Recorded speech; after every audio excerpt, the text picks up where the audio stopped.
एक 16 साल के बच्चे ने अमेरिका जैसी सुपर पावर को घुटनों पर लाने को मजबूर कर दिया। नाजरीन, ये बात है अक्टूबर 2015 की। CIA के हेडक्वार्टर वर्जीनिया जॉन ब्रेनन को एक अननोन नंबर से कॉल आती है।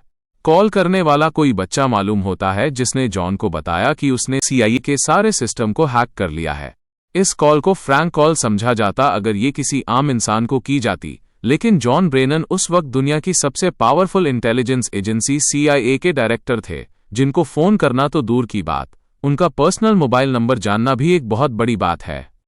ये कहानी है उन दो बच्चों की जिन्होंने CIA के सारे सिस्टम को हैक करके अमेरिका जैसी सुपर पावर को तिगनी का नाच नचा दिया था। वो बच्चे कौन थे और उन्होंने क्यों और कैसे ये कारनामा अंजाम दिया था। फैक्ट स्टोरीज में एक बार फिर से खुशामदीद।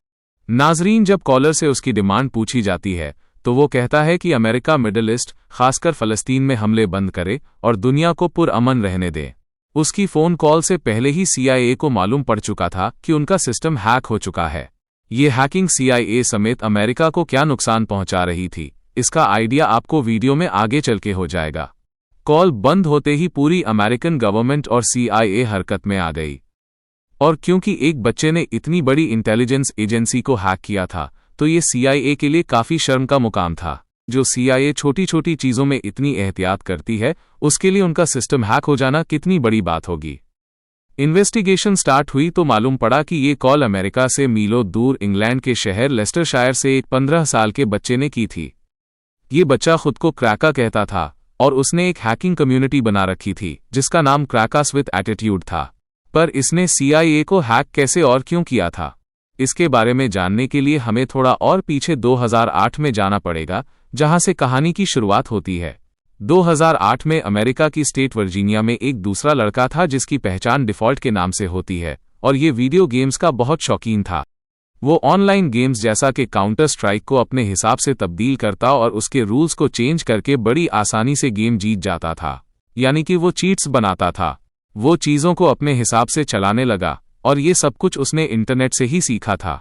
डिफ़ॉल्ट नामी लड़के को इस सब की इंस्पिरेशन अनोनिमस नामी हैकिंग ग्रुप से मिली थी, जो कि 2008 में काफ़ी फेमस हो चुका था। अनोनिमस ग्रुप उस वक्त अक्सर न्यूज़ की हेडलाइंस बना देता था। ये ग्रुप अपनी आवाज़ उठाने के लिए बड़ी बड़ी वेबसाइट्स हैक करता और उन पर अपनी मर्जी का मैसेज लिख देता था। ये सब कुछ देखकर डिफ़ॉल्ट अनोनिमस से काफ़ी इंप्रेस हुआ और फिर उसने भी हैकिंग की दुनिया में कदम बढ़ाना शुरू कर दिया। डिफ़ॉल्ट ने आहिस्ता आहिस्ता छोटी छोटी वेबसाइट्स हैक करना शुरू कर दी, लेकिन वो कुछ बड़ा करना चाहता था, जिसके लिए उसको भी किसी हैकिंग ग्रुप की ज़रूरत थी। लिहाजा डिफ़ॉल्ट एनोनसेक नाम के एक हैकिंग ग्रुप में शामिल हो गया। दूसरे हैकर्स की तरह डिफ़ॉल्ट भी अपनी आइडेंटिटी डिस्क्लोज नहीं करता था। उसको मालूम था कि हैकिंग की वजह से अगर कभी वो ट्रेस हो गया तो इसका अंजाम काफ़ी भयानक हो सकता है।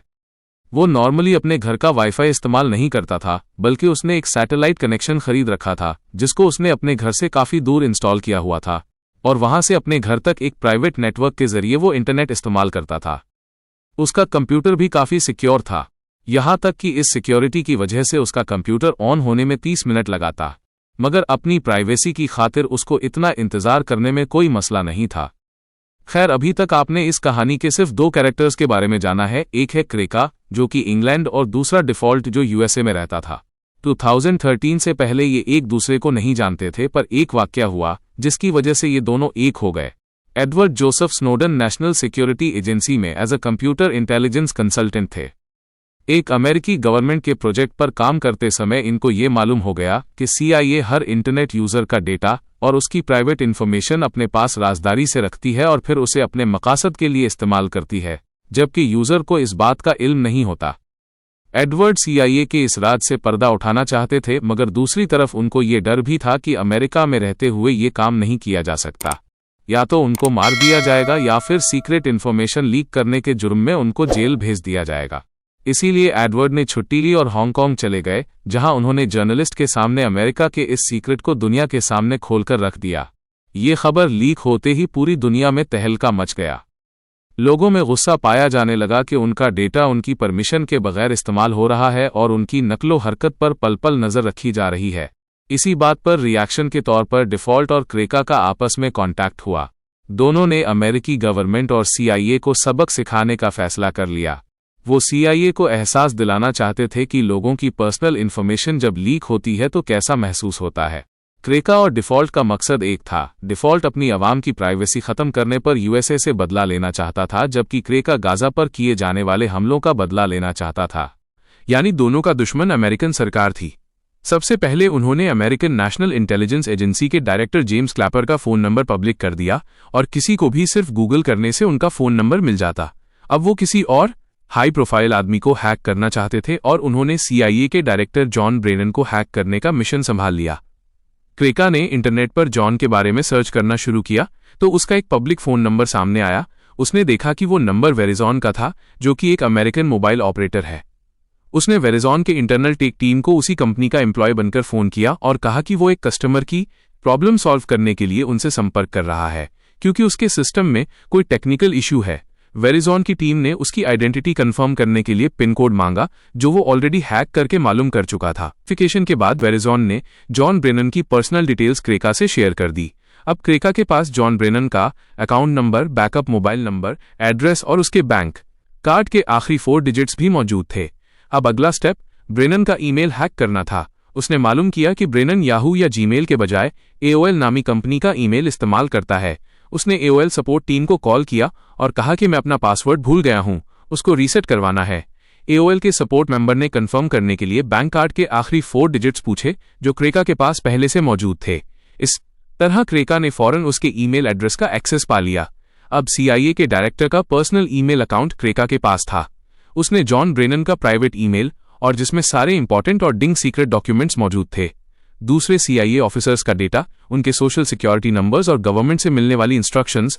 तब तक ब्रेनन को भी खबर हो चुकी थी कि उसका ईमेल अकाउंट हैक हो चुका है और उसने फौरन अपना अकाउंट बंद करवा लिया। मगर अब काफ़ी देर हो चुकी थी, क्योंकि क्रेका ये सारा डेटा अपने पास डाउनलोड कर चुका था। क्रेका ने एक एक करके सारे ऑफिशियल डॉक्यूमेंट्स पब्लिक करना शुरू कर दिए, जिससे पूरे अमेरिका में एक कोहराम मच गया। पूरी दुनिया में CIA की बदनामी हो रही थी। अब उनके लिए हैकर्स को पकड़ना मजबूरी बन चुका था। वो हर हाल में जल्द से जल्द उनको पकड़ना चाहते थे, लेकिन वो कोई भी सुराग हासिल नहीं कर पाए।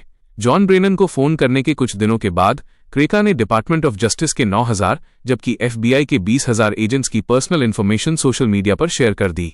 ये सब कुछ करने के बाद क्रेका आराम से अपनी जिंदगी गुजार रहा था। वो समझता था कि शायद उसे पकड़ना नामुमकिन है, लेकिन दूसरी तरफ डिफ़ॉल्ट, जो कि USA का ही रेसिडेंट था, वो अब परेशान रहने लगा।